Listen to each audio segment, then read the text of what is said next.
1989 जिस दिन शिलान्यास हुआ उस दिन देवोत्थानी एकादशी थी। फर्स्ट कार सेवा जिस दिन गोलियां चलाने की बात हुई 30 अक्टूबर 1990 देवोत्थानी एकादशी थी। और 9 नवंबर 2019 जिस दिन कोर्ट का जजमेंट आया 8 और 9 नवंबर को देवोत्थानी एकादशी थी। अब मानिए तो संयोग और मानिए तो दैव योग। देवता उठे थे तो देवता भारत को दैवी स्थान तक ले जाने के लिए उठे थे। ये देव स्थानों का महत्व होता है जो लोगों को नहीं समझ में आता है कि जब वहां पे श्री राम लला विराजमान प्रकट हुए तो उनकी सबसे पहले पूजा किसने की थी? महंत दिग्विजयनाथ जी ने। 1986 राम जन्मभूमि न्यास के पहले अध्यक्ष कौन बने? महंत दिग्विजयनाथ जी के शिष्य महंत अवैधनाथ जी। और जब 2019 में शिलान्यास हुआ तो मुख्यमंत्री कौन थे? महंत अवैधनाथ जी के शिष्य योगी आदित्यनाथ जी। तो मैं इसलिए कह रहा हूं कि जो हमसे पूछते थे कि मंदिर वहीं बनाएंगे और तारीख नहीं बताएंगे, वो तारीख नहीं थी, भारत के काल चक्र में विकास की गति का संकेत था।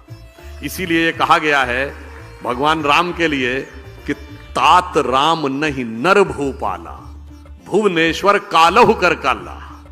भगवान राम व्यक्ति नहीं है, वो संपूर्ण विश्व के स्वामी है। इसलिए उनका मंदिर कोई इमारत नहीं थी और मंदिर की तारीख कोई डेट नहीं थी, वो भारत के एलिवेशन का था। और ये भी संयोग देखिए, वो तब मंदिर बनने जा रहा है अगले साल। कब बनने जा रहा है? जब हम 5th लार्जेस्ट इकोनॉमी हो गए। और 5th लार्जेस्ट इकोनॉमी किसको हटा के हुए? ब्रिटेन को हटा के, जिसने हम पे हुकूमत की। आप काल चक्र की गति देखिए ना। और मजे की बात यह कि हिस्ट्री में जो बताया जाता है कि हमको अंग्रेजों ने यह कहा कि हिंदुस्तानियों पे इसलिए राज करना जरूरी कि इन्हें राज करना नहीं आता है। आज उनके यहां इतनी उठापटक हुई सरकार में कि एक इंडियन उनको बता रहा है कि राज कैसे किया जाता है। और अब हम कह दूं, जब राम मंदिर का शिलान्यास हुआ तो आप में से शायद बहुतों को ध्यान हो कि पहली ईंट किससे रखवाई गई थी?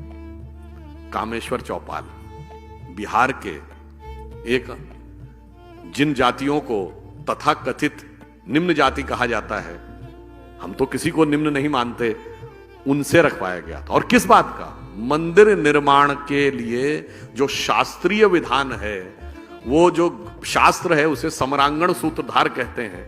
और समरांगण सूत्रधार के अनुसार शिलान्यास में 4 वो रखी जाती हैं ईंटें, जिन्हें कहते हैं नंदा, भद्रा, जया, पूर्णा। और उससे साथ हमने पहली 5वीं ईंट पहली रखवाई थी। किससे?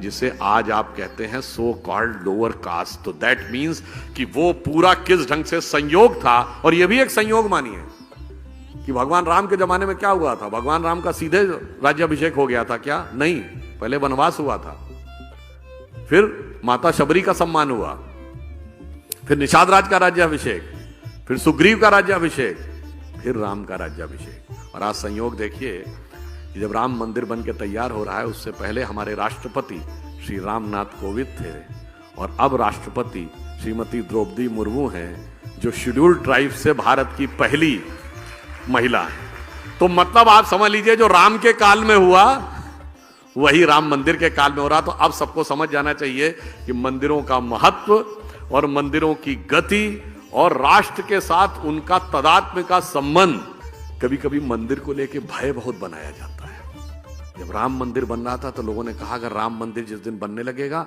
उस दिन मिडिल ईस्ट के देश पेट्रोल देना बंद कर देंगे। आज राम मंदिर भी बन रहा है और अबू धाबी में भी मंदिर बन रहा है।